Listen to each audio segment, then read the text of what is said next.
Welcome, and here we go. All right, allow me to introduce you all to Ines. Ines Garcia is currently the Health, Safety, and Environmental Manager of SOGEFI USA Incorporated, achieving energy savings of 18% in 2 years. Prior to that, she worked as HSE and Sustainability Manager for 20 years in the oil and gas industry around South America and the USA. She has experience working at rural and sustainable development programs as a consultant for the public and private sector in Colombia, Peru, Ecuador, Venezuela, and Costa Rica. Ines has made policies and standards to promote HSE practices, reducing accidents, losses, and ensuring sustainability and social responsibility. In 2010, Ines designed and implemented the first social responsibility program and environmental management systems for the biggest floriculture in Colombia. In 2017, she opened her own business, developing a system to accelerate organic waste decomposition and produce organic compost. Ines aims to reduce the gap between the policy and the practical implementation of sustainable initiatives. Today, Ines will introduce SOGEFI's sustainability vision, strategy, and the biggest challenge of how to execute the policy, presenting 2 examples about energy in the USA. Ines, the floor is yours. Thank you, Grace, and hello, everyone. Well, today will be a very simple presentation. The idea is just to share with all of you a little bit of my experience in health, safety, environmental, and of course, sustainability. Sustainability is my passion since I graduated from college many, many years ago. I will not say how many, because if not, you will calculate how old I am. So, but let's go ahead and start. So I started in SOGEFI group. Like Grace said, I work in oil and gas for 22 years, and I started manufacturing 3 years ago. When they contacted me, SOGEFI was in a very huge administrative change in 2019. But let's go talk about a little bit about who is the company. We are a French and Italian company. We are located in 20 countries around the world. We have 40 production sites, 4 research centers in Europe, mainly they are in France and Italy, and 9 development centers between France, Italy, United States. We have one of them in Rochester Hills, and one in Asia.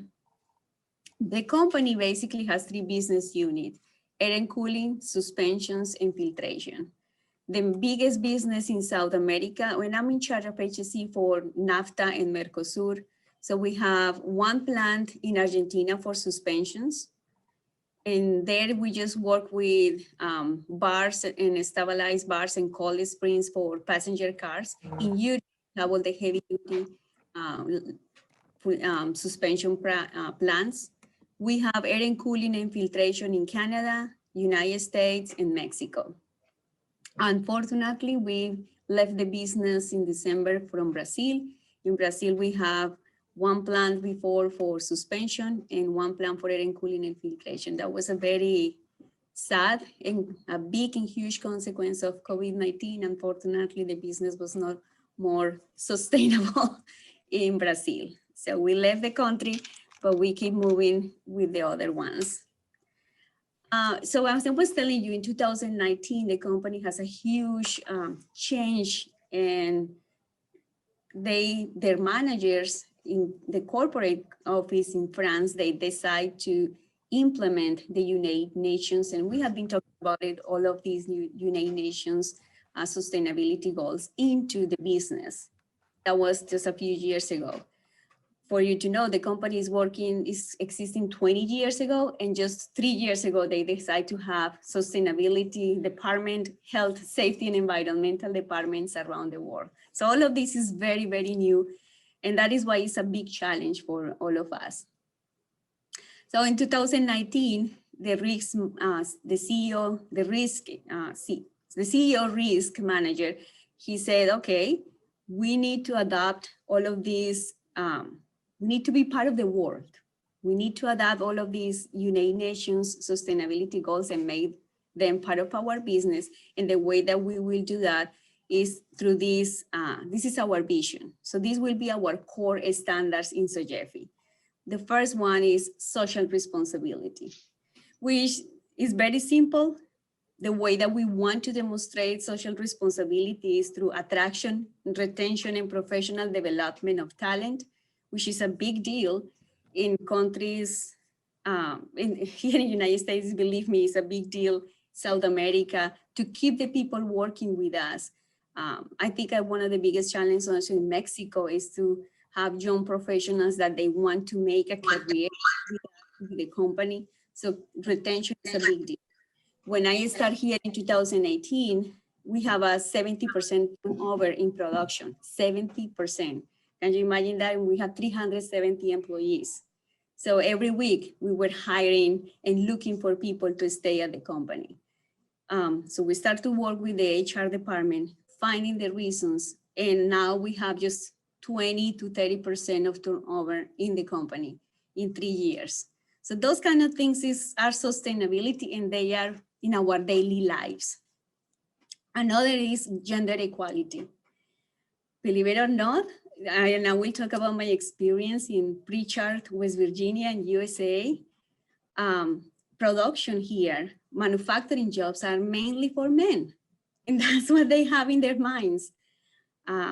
So we also have plants in India, and I saw that there are some people from India. We have 3 plants in India right now, and we are promoting gender equality. We are promoting to have women in production, women in the management team, women in human resources, women working with us. Diversity, equal opportunities, and well-being. Distribute value and impact on local communities, which is for me one of the most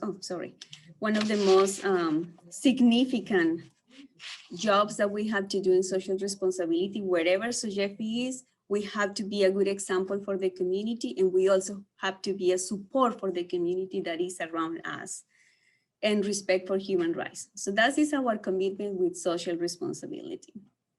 In terms of environmental, we say, okay, what we want to do is, of course, we want to have environmental products.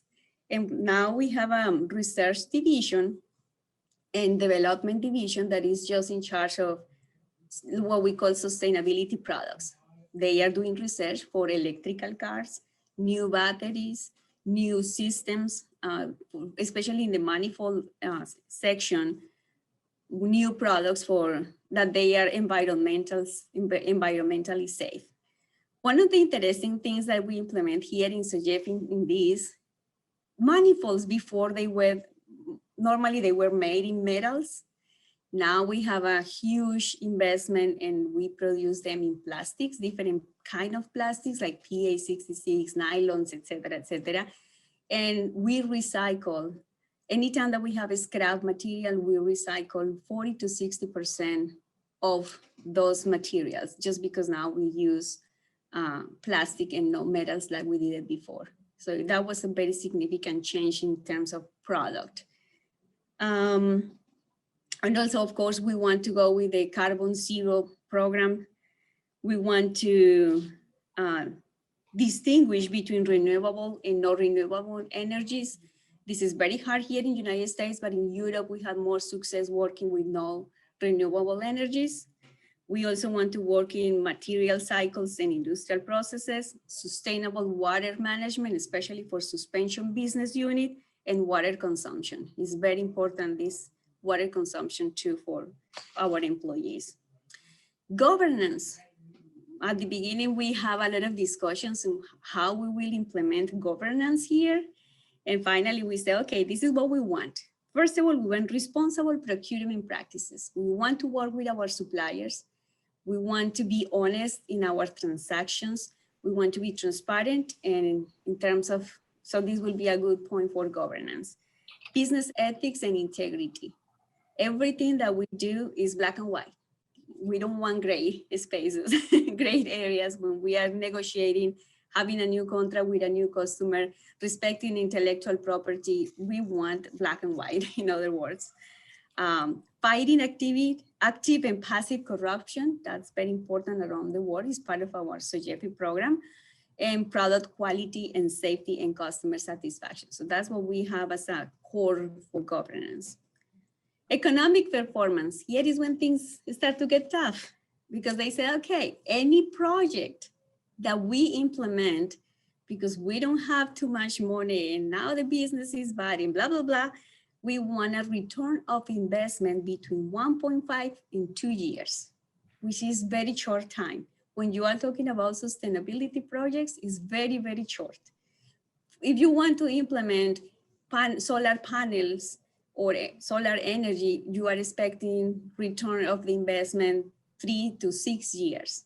So that's just a simple example. Those kind of projects are out of the scope, which make the things more complicated. And that is why this presentation is called From the Policy to Reality, to what we have to do every day to make these things that we have in the paper a reality. Also in economic performance, we focus a lot in loss prevention and control and short-term benefits for now. In health and safety also, it was always with the company with the minimum legal compliance, but now we want to be above legal compliance. We want to make sure that no matter what it is, no matter what part of the world, all the employees are safe. We want to reduce lost time accidents.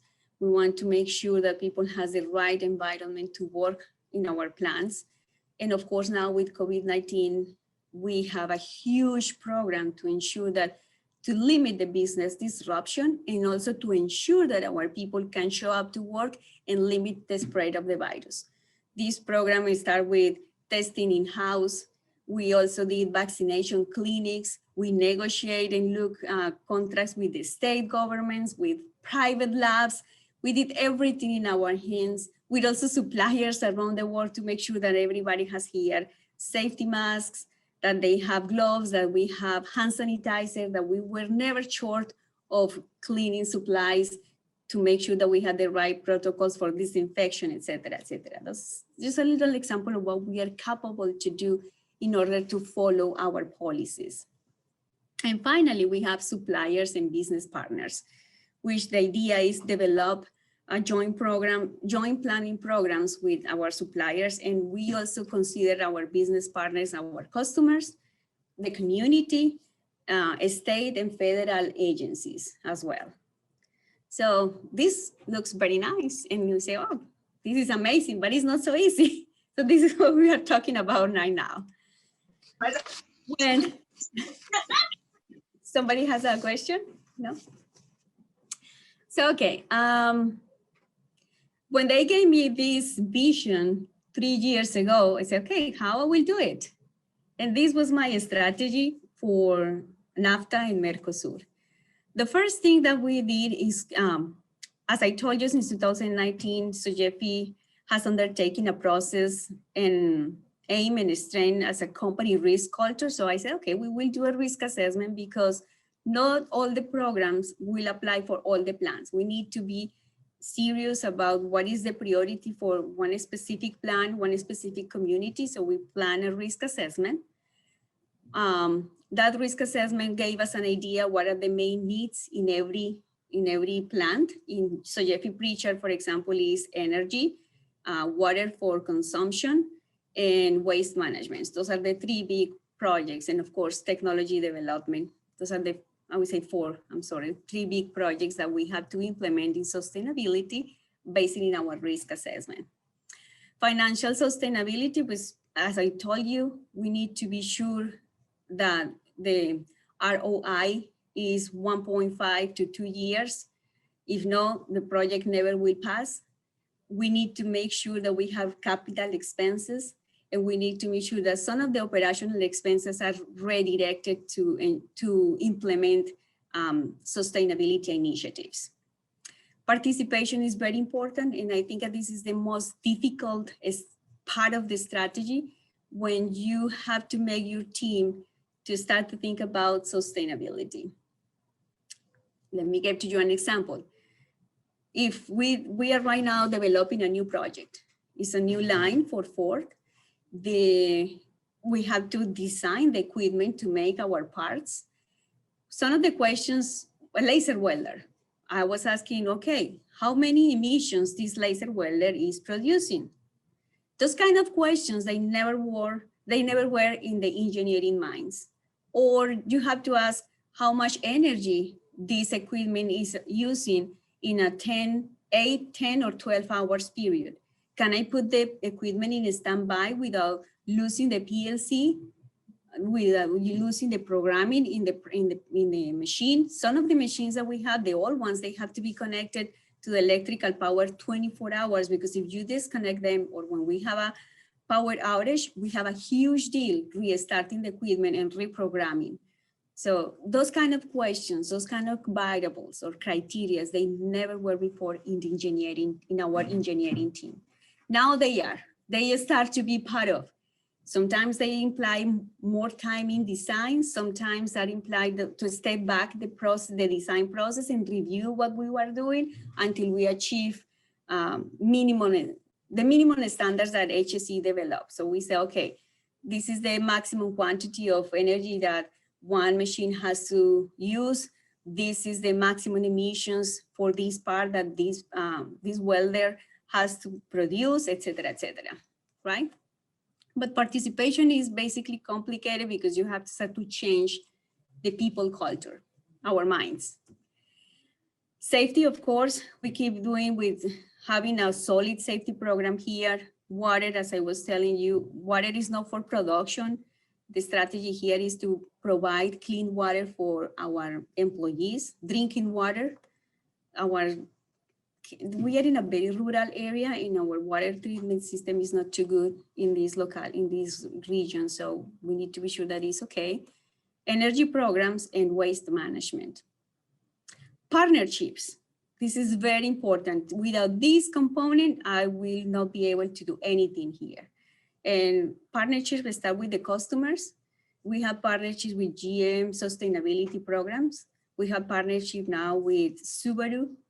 They support us with benchmarking. They also support us with ideas for technology programs. Also, we are doing some benchmarking in waste management programs with Subaru, biodiversity, etc. We have very interesting alliances now with them. We also have with BMW, with Volvo. Volvo now is arriving to United States with a big plant in North Carolina. So we really have a big component of biodiversity, energy controls, waste management with them that we have to comply. So these partnerships are important, but also we discovered that partnership with federal and state agencies help us to implement our programs. So this is find the right people, find the right actors to make things happen. And lastly, not less important, but is design, patents, and technology development. So this is tied with this example that I already mentioned to you about participation, how we can develop better equipment, how we can develop better products, controlling the life cycle of our products, and also controlling how we produce every part here with energy efficiency and sustainability efficiency. So some of the results that we achieve with all of this is 1.2 million of revenues, euros, around 6,000 employees around the world. This is amazing, 25% of women, and I compare that to before 2019, in SOGEFI was around 5% the women participation, which is very, very low. Well, just don't be, I am the first manager in 17 years, women in this facility. So it's very interesting how these things are happening and are being real in our daily lives. Minus 47% work-related injuries, 22 patents, 15 active collaborations, minus 12% total energy consumption. And these are results for the group, which I really like these because sometimes when we are doing sustainability, we think that our actions are so little that they don't have any impact around the world. But when you put 20 plans together, you can see results. You can see the impact. You can really see that you are making the difference, that you are making a change. So my invitation today is never think that your efforts are too small, because when they are putting together with other efforts, you will see the impact. And I want to just talk about two specific programs that we implement here. Well, the first year that I was in SOGEFI, it took me one entire year understanding how the process works, understanding data, doing data collection. I need to know how much was the energy cost. And the reason why I start with energy is because the higher cost that we have is there. So remember that I have to also financial commitment and loss control commitment. So the higher cost it was in energy. And that is why, I'm sorry, I have to go back. I start with this. So I spent the first year collecting data. The second, I plan two projects. This is the first one, compressed air. Our technology and our compressors were really, really old. We were spending too much money in maintenance. We were having a lot of issues with supplying a good quality of air quality to the processes. So sometimes I have downtime. And I say, okay, one option is to change the business model.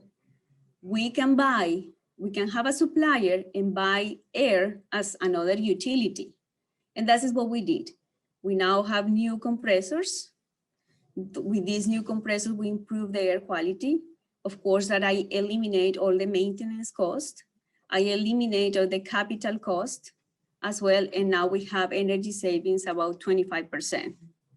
And these are the numbers. Right now, for the first 2 years, I have already like $160,000 in savings just for compressed air, plus $38,000 in energy savings in our bill in 2020. So this is more, and how much it was my capital expense? Zero, because I changed the business model. Basically, I have a supplier who invests all the money, of course, that they are recovering with time. And this is a 10-year project that I have with them, but I'm showing savings since the first year to my company. And that is why financially it passed. And also it's true that I did lose control and lose reduction of, I reduced all the losses that we were having using the old equipment. So this is one of the examples of how things can be possible if you just think out of the box or try to find other solutions for your daily problems. And this, so after I did that, my boss from France, he said, okay, Ines, now I have a biggest challenge for you. I need a project to reduce energy in 10%. You will have 3 years to achieve that. But guess what? I don't have money. I will not give to you capital expense. But also, but you have to make this happen because, and now with COVID-19, we can invest money, but you have to make this happen because I have a lot of pressure and we have to have a 10% of reduction of energy in preacher. I say, okay, let me think about it, how I will do this. And I accept the challenge. And this is what I did. First of all, as I told you, I spent one entire year understanding how energy works here. I went to the West Virginia University. I also talked with the Department of Energy of West Virginia, and we make an alliance. We make an agreement for an energy assessment. So it was free. I didn't pay a single money. It was just money from the government grants, and they did it. In 6 months, they complete a whole energy assessment in our plant.